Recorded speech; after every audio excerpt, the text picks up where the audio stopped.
नई खुशियों के रंग लाई सुबह, नई उम्मीदें लाया दिन में आया। कल बीत गया जो बीता क्या गिला, तू जी ले आज को जी भर के जरा।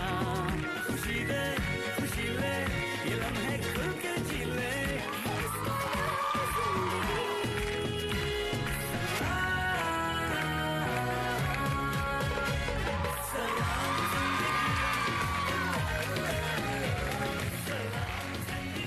ये जरूर करवाना होता है ना। ये हम जितने भी दोस्त हैं सारे इस वक्त कुछ हमारा शो भी देख रहे होंगे तो ये हम दोस्तों के अंदर ये हिमायों का एक खास सलाम है तो ये उन दोस्तों के नाम। हिमायों कुछ सरप्राइजेज हैं आपके लिए, आज मैं आपको बता रहा था, लेकिन पहले मैं आपको एक ऑडियो सुनवाऊंगा और आप ये बताएंगे कि ये आवाज़ किसकी है, ये अल्फाज किसके हैं, ये लफ्ज़ किसके हैं, ठीक है।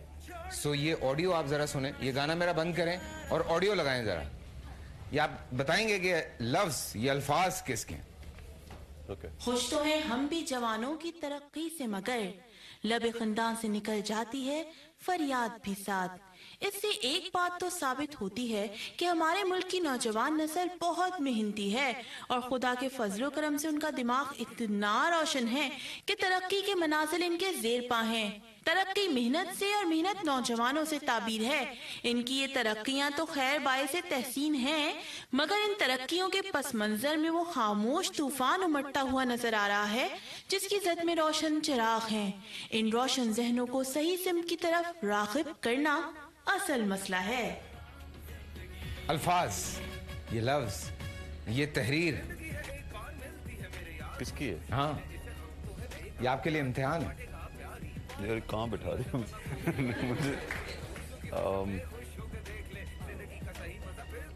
मुझे नहीं पता। मैं एक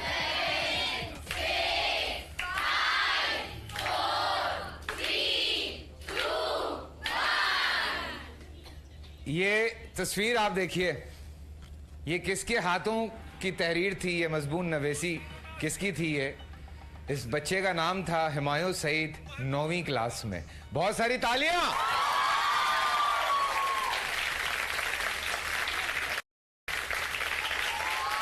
आज के नौजवान में जोश और बलबला है। ये देखिए, इसमें भी आपकी भी तस्वीर आएगी। अब ये सोचना नौजवान नस्ल का काम है कि वो किस तरह हेरोइन और ऐसी दूसरी बुरी चीजों से। ये देखिए ऊपर सबसे इनकी तस्वीर, उसमें यूं किया पहला इनाम हासिल किया था आपने इस पे। मुझे भूल गया था। मुझे ये याद था कि मैंने एक दफा ऐसा किया, मगर 9th क्लास में। 9th क्लास में, और बहुत डर डर के मैंने ये चीज की थी। लेकिन बहुत अच्छी तहरीर थी। हाँ। किसी ने मदद की थी या खुद लिखा था? कुछ याद होगा, 9th की तो बातें याद होती हैं। हाँ, लिखा तो खुद ही था, लेकिन बुक्स में से देख के या उनको पढ़ के और इस तरह कुछ ऐसे लिखा था। लेकिन बहुत कमाल अल्फाजी है भाई। वो आज नहीं है उसी वक्त तो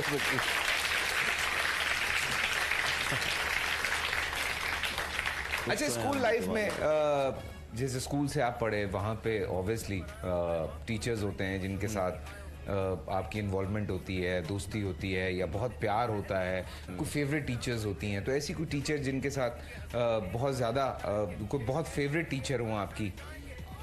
टीचर्स हमारी 2-3 थी जो सभी हमें उस वक्त अच्छी लगती थी, लेकिन एक टीचर थी मिस गजाला, वो मेरी फेवरेट थी। असल में वो बहुत ही नरम दिल थी। अच्छा। और शायद इसीलिए वो प्यार बहुत करती थी और डांटती कम थी, मारती कम थी। हाँ, बड़ी मेलो थी। कभी सजा वजा भी मिलती थी उनसे या नहीं मिलती थी? नहीं, उनसे तो कभी नहीं मिली। अच्छा। और दूसरा ये कि वैसे भी वो बहुत प्यारी, खुश शक्ल और अच्छी थी। आप नहीं होते बचपन में, आप देखते हैं यार ये कितनी अच्छी हैं, ये वैसे भी अच्छी हैं, दिल की भी अच्छी हैं, अखलाक की भी अच्छी हैं। बाकी सब टीचर्स जो जरा सख्त टीचर होती हैं, उससे हर बच्चा जो है वो डरता है और घबराता है कि इससे बच के रहो। अच्छा, आपके लिए एक सरप्राइज और है। अच्छा। हमारे पास, हम आपके स्कूल पहुंच गए। ओह, और वहाँ पे हमने वहाँ से आपके लिए बहुत सारी दुआएं और कमेंट्स जमा किए हैं। सो वो देखते हैं पहले, आइए।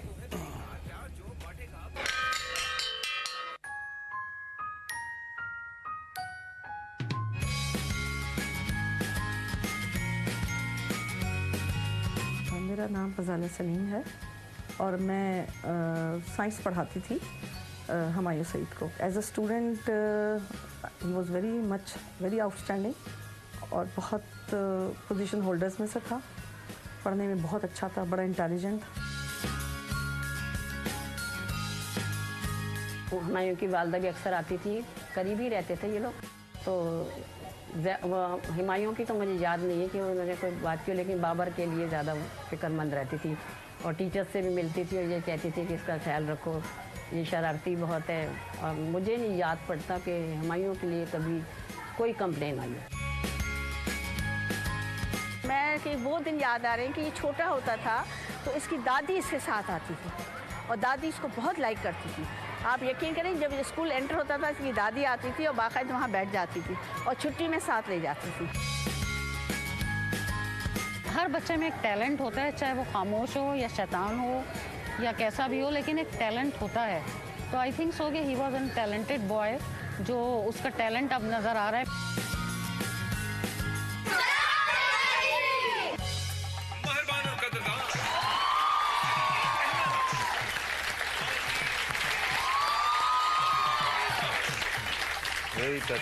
शोबिज़ में आने के बाद कभी इत्तेफाक हुआ है स्कूल जाने का?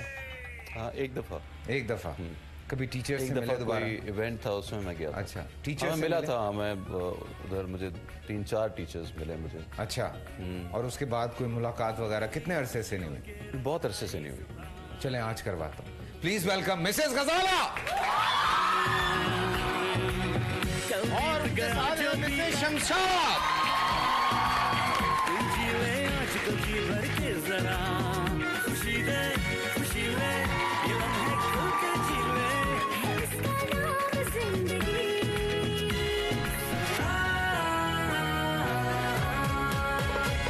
सलाम जिंदगी,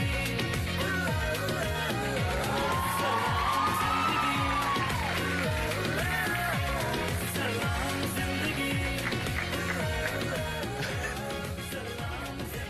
बिल्कुल याद आ गया मुझे, इनकी थप्पड़ भी याद आ गई। जब मैंने इनकी स्टेटमेंट सुनी तो मैं समझ गई शायद एक गजाला और भी थी, शायद ये उनके बारे में। नहीं, वो गजाला मुसरत की, उनकी जो थी वो, इन्होंने मुझे, इनका भी नाम गजाला। हाँ। ये साइंस पढ़ाती थी। हाँ। इन्होंने एक दफ़ा मुझे एक थप्पड़ मारा था, मुझे आज तक नहीं, और आई थिंक वो मैंने वाहिद थप्पड़ खाया था। बट ये बहुत स्ट्रिक्ट थी, मतलब यू नो, अच्छा। बड़ी एक पैशनेट किस्म की। सुबह सुबह स्कूल का टाइम है, हुमायूं अपनी टीचर्स के सामने बैठे हुए, वाह वाह वाह वाह वाह, क्या मजा आ रहा है। स्कूल की याद तो आ रही होगी। बिल्कुल, ये दिखा के तो तुमने, मेरी आंखों में आंसू आ गए देखिए। खैर, सो कैसी हैं ऐसा आप कोई लोग? सीन नहीं ठीक ठाक? कैसा लगता है आपके स्कूल का बच्चा आज पूरी दुनिया में पाकिस्तान का नाम रोशन कर रहा है? इतना बड़ा नाम है पाकिस्तान का, कैसा लगता है आप लोगों को? देखें, मैं सबसे पहले तो ये कहूँगी कि इस लकी के इसने नासिर स्कूल से मैट्रिक पास आउट किया। और नासिर स्कूल एक ऐसा स्कूल है जो कि मेरा ख्याल है not only for students, teachers के लिए भी बहुत बड़ा इंस्टीट्यूशन है। और जो कुछ इसने नासिर स्कूल में हासिल किया है, शायद इसकी वो चीज़ें कभी नहीं जा सकती इसकी मेमोरी से। और ये एज ए स्टूडेंट इतना इंटेलिजेंट था कि मैं समझती हूँ कि मुझे हैरत है कि मैंने इसकी कभी इसको स्ट्रिक्टली कभी इसको डील किया हो, क्योंकि इतना इंटेलिजेंट था और इतना ज़्यादा इसकी अच्छी परफॉर्मेंस थी कि एक फुल स्टॉप और कॉमा भी नहीं भूलता था। वाह, ठीक है, तो एक ऐसा स्टूडेंट जो एक फुल स्टॉप कॉमा भी ना भूलता हो, और वो मुझे मैट्रिक पास आउट करने के बाद एक दिन ग्राउंड में खड़ा हुआ मिले, ब्लैक कलर के सूट में, black pant, black shirt, 3 piece suit में, और कंधे पे यूँ कोट लटका हुआ था।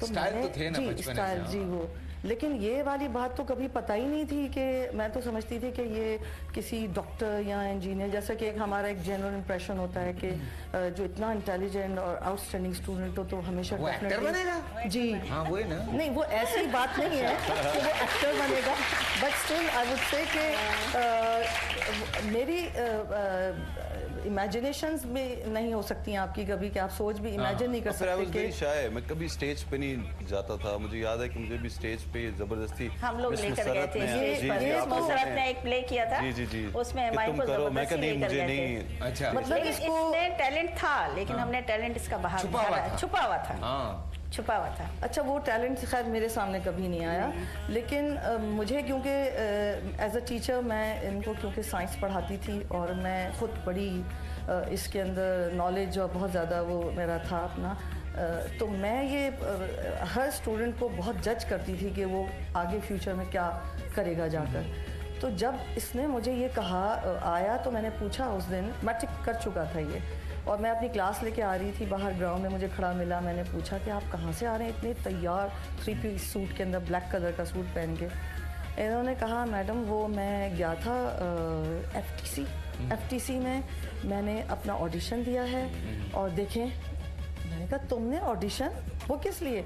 वो जी वो एक वहाँ पे कोई ऐड बन रहा है या कोई ड्रामा हो रहा है, उसके लिए मैंने अप्लाई किया है, तो मैं ऑडिशन में हो गया। तो मैंने उस दिन, that was the first time my life कि मैंने ये पता चला कि इसको मतलब इसको एक्टर बनने का शौक था। तो मैंने इसको ये कहा क्या वाकई ऐसा है कि तुम एक्टिंग करना चाहते हो? उसने कहा कि जी मुझे शौक है और मैं शो बिज़नेस में जाना चाहता हूँ, ये वो। लेकिन मैं मुझे यकीन नहीं आया था उस दिन, फर्स्ट टाइम मुझे पता चला। वो जो आपने एक मूवी देखी होगी 3 इडियट्स के, जिसमें स्टूडेंट्स का जो टैलेंट अंदर छुपा हुआ होता है, तो पेरेंट्स जो होते हैं वो चाहते हैं कि नहीं बच्चे को या डॉक्टर या इंजीनियर ही होना चाहिए। जो अगर उसके अंदर कोई शौक छुपा हुआ है और उसके अंदर वो टैलेंट भी है, तो वो फर्स्ट टाइम मैं वो एग्जांपल देख सकती हूँ हमारे की शक्ल में। अच्छा, मैंने सुना वैसे कि आपकी क्लास से अक्सर भाग जाता था हमारा। एक दिन तो ये चला गया था, स्पोर्ट्स में बहुत शौक था इन्हें। अच्छा। मैं इसको गाउन में हेड बॉय भी था हमारा। अच्छा। वैसे गाउन से पकड़ के क्लास में लेकर आई थी कि पहले क्लास अटेंड करो उसके बाद, लेकिन पूरी कोशिश थी कि मैं बाहर निकलूं। यानी टैलेंट था खेलने का भी, इस तरह बाहर आने का, इस तरह से था। तो लेकिन कभी आप इन्हें पढ़ाती थी? यस, मैं अच्छा, सिंधी पढ़ाती थी? हाँ, इनके भाई बाबर है, हाँ। वो तो मुझे कहते ही अम्मी है, आज तक अम्मी कहते हैं। क्या हुआ? हाँ। अदनान इसका भाई था, वो हमारे घर भी पढ़ने आता था। अच्छा। और बाबर से तो बहुत ज़्यादा हम अटैच होते थे। और हिमायू तो माशाल्लाह अपनी ही जगह अपने खुद बनाई है इसने। अच्छा, मैं एक चीज़ और ऐड करना चाहूँगी लोगों के लिए भी कि अब तो जो जनरेशन है उसमें जो आपकी दादी या नानी वगैरह हैं वो एजुकेटेड हैं काफ़ी, और वो आपको काफ़ी बच्चों को अपने जो होते हैं उनको हेल्प आउट कर सकती हैं। उस वक्त आज से 10-15 साल पहले अगर किसी की दादी पूरा रिपोर्ट कार्ड पढ़े बैठ के और एक एक सब्जेक्ट के ऊपर इतनी कंसर्न हो वो कि ये पूछे कि इसमें इतने मार्क्स क्यों आए, इतने कैसे आए, तो हमायूं की दफ़ा तो बहुत खुश हो रही होती थी, ठीक है, उन्हें कोई कंप्लेन नहीं होती। लेकिन इसके दूसरे बहन भाई थे वो थोड़ा सा शरारती ज़्यादा थे, तो वो उनकी दफ़ा तो उनकी डांट पड़ी होती। लेकिन जो दादी ने इनकी रोल प्ले किया इनकी लाइफ में, मेरा ख्याल है ये शायद उसको दरख्त के पास आके मैं बैठती थी। उनके बारे में जो बेसिकली फुप्पो थी आपकी और आप लोग दादी कहते थे उन्हें, और ऑब्वियसली बड़ी फुप्पो होंगी। सो होता है जो बड़ी फुप्पोएं होती हैं उनको आप, हमारी भी फैमिली में इसी तरह से। बस उनका कोई बच्चा नहीं था तो वो हमारे घर में रहती थी, अब्बू की बड़ी बहन थी, तो ज़रा मैं सबसे बड़ा था। उनका मुझसे बहुत लगाव था, तो वो समझ लें कि my mother was very young that time, तो वो दादी जो हैं मुझे बिल्कुल उन्होंने माँ की तरह ही पाला। स्कूल छोड़ने जा रही है, वो बहुत ज़्यादा अटैच थी, तो वो दोपहर को जाती भी नहीं थी, बल्कि मैं लड़ता था उनसे। मुझे याद है कि नहीं होता बच्चा ज़रा सा एम्बेरस फील करता है, आप क्यों आ गई हैं यहाँ पे और क्यों बैठी हुई हैं अभी तक, तो मैं इस तरह उनको कहता था। लेकिन मेरे सारे जो दोस्त थे जो क्लास फेलोज थे, तो वो दोपहर को जो मेरे लिए खाना लाई हुई होती थी, फिर वो 2-3 मेरे दोस्त मेरे साथ होते थे, तो फिर वो सबको हम सब साथ खाते थे। पेटीज खास किस्म के जो कैंटीन हाँ, में मिलते थे। घर का खाना whatever जो भी, कैंटीन के पेटीज। हाँ, लेकिन फिर भी वो अट्रैक्ट आपको वही करते थे, कैंटीन के पेटीज और ये इसके और दादी वही होती थी। दादी वहीं होती थी। और वो बैठी रहती हाँ, थी वो जब बैठी तक रहती छुट्टी नहीं थी। होती फिर थी। शायद वो जो हाफ टाइम होता है उसके बाद वो शायद चली जाती थी या वापस आ जाती थी, लेकिन हाफ टाइम तक तो वो वहीं बैठी होती रहती थी। बैठी रहती छुट्टी तक तरह बैठी से रहती और थी। सब जानते हैं, मेरे दोस्त आज भी मुझसे बोलते हैं दादी कैसी हैं। किस तरह से हमारे बड़े ये बिल्कुल हकीकत है। मैं इससे इसलिए रिलेट करता हूँ इस बात से because my Nana was exactly like हर, और वो इसी तरह से जब मैं स्कूल जाता था वो बाहर बैठे रहते थे। और हम ये कितने कभी कभी नाशुक्रे हो जाते हैं अपने पेरेंट्स के बारे में, अपने ग्रैंड पेरेंट्स के बारे में, कि हम लोग कितना लाइट लेते हैं बड़े होके कि आपको नहीं पता, आपको क्या पता है, आप खामा बीच में बोल रहे हैं, आप क्यों इस तरह से ये बात कर रहे हैं, टाइम नहीं देते, मिलते नहीं हैं। सो इन लोगों की ये एफर्ट्स, ये वो सारी चीज़ें हम लोगों को कुछ बनाने के लिए, आप लोगों को कुछ बनाने के लिए, कोई कम बात है यार कि कोई इंसान ना पानी पी रहा है ना कुछ खा रहा है, बच्चा आपका अंदर पड़ रहा है, आप बाहर बैठे हैं। सोचें ज़रा इस एक फील को, ज़रा एक सेकंड के लिए सोचें कि कोई आज आप में से ये चीज़ कर सकता है। सोचें ज़रा कि वो क्या मोहब्बत होती है, क्या और ये प्यार सही होता है। बात है, उससे बड़ा फर्क पड़ता है। मैं आई थिंक जब मैं 6 से लेके मैट्रिक तक, आप लोग तो खैर अब गवाएं, मैं अभी किसी और को कहता हूँ तो वो मानता नहीं, बट मैं फर्स्ट सेकंड थर्ड से नीचे कभी नहीं आता था, हमेशा या फर्स्ट आता था या सेकंड आता था या थर्ड आता था। तो वो अब भी हुमायूं आप फर्स्ट ही आ रहे हैं। तो उसमें वो बड़ा हाथ होता था मेरे फादर का और ये दादी का कि वो हमेशा मुझे बोलते तेरी रिपोर्ट ठीक ना आई ना तो मैं ये नहीं करूँगी, कि मैं ये एक लगा रहता था बंदा के मुझे फर्स्ट आना है या सेकंड आना है। अच्छा, कोई एक ऐसी बात, कोई एक ऐसी चीज़ होती है ना, बिकॉज ये टीचर्स आर है, तो कोई ज़िंदगी में कभी कोई बात दिल में हो कि यार ये मैंने नहीं कही या ये मैंने नहीं पूछी, तो आप दोनों सामने बैठी हैं, आप कह सकते हैं, पूछ सकते हैं, जान सकते हैं उस चीज़ को। नहीं, मेरा नहीं ख्याल, क्योंकि मेरे दिल में कोई ऐसी बात है। वो टाइम बहुत मज़ेदार था। बस ये होता था कि मैं सख्ती बहुत होती थी, और मेरे ख्याल से वो बड़ा ज़रूरी होता है कि एक स्कूल के अंदर ऐसा रहना। क्योंकि मैं जैसे ही कॉलेज में गया और वो जो कॉलेज में जो आज़ादी मिली, तो मैं वाकई उस तरह पढ़ ही नहीं सका और वो ध्यान दे ही नहीं सका। मैं फिर चले जाता था दोस्तों के साथ कॉलेज से निकल के, तो मैंने कहा यहाँ तो कोई पूछता नहीं है। मैं तो मुझे वो बहुत बात अजीब लगती थी, और उससे मेरे ख्याल से, लेकिन जो सख्ती यहाँ पे थी, बस मैंने आज मैं एक कन्फेशन करूँगा कि मैं क्योंकि मुझे फिल्में देखने का बहुत शौक था, तो मैं वैसे स्टूडेंट ठीक था, तो सब मुझ पर ट्रस्ट भी बहुत ज़्यादा करते थे। तो मैं अक्सर जो है, अक्सर नहीं मतलब शायद साल में एक दफ़ा मैंने कुछ ऐसे किया हो, हाँ, क्योंकि मैं बीमार होने का बहाना बनाता था, मेरी मुझे हाफ लीव मिलती थी और फिर मैं फिल्म देखने जाता था। संडे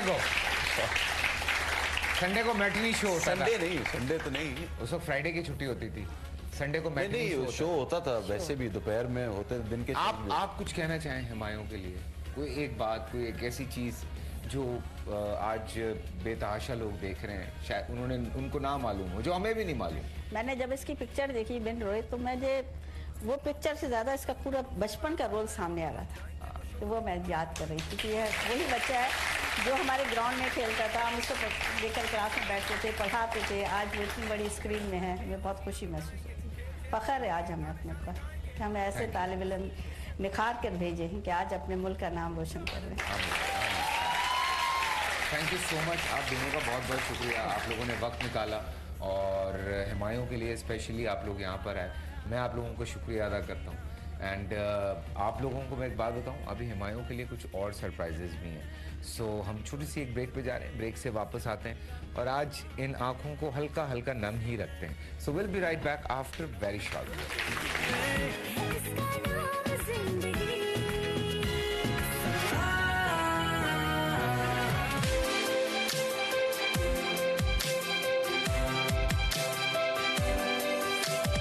आज हम आपको कहानी सुनाने जा रहे हैं एक ऐसे हीरो की जिसने बचपन में देखा था एक ख्वाब।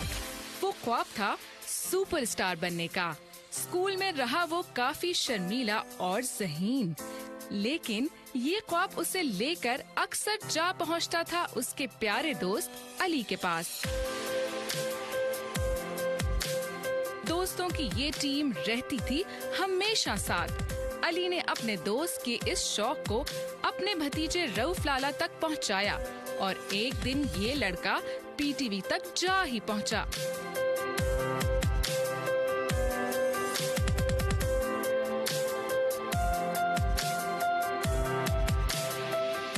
1996 में इनकी शादी हुई समीना से और सुपरस्टार के साथ वो फैमिली लाइफ के भी स्टार बन गए।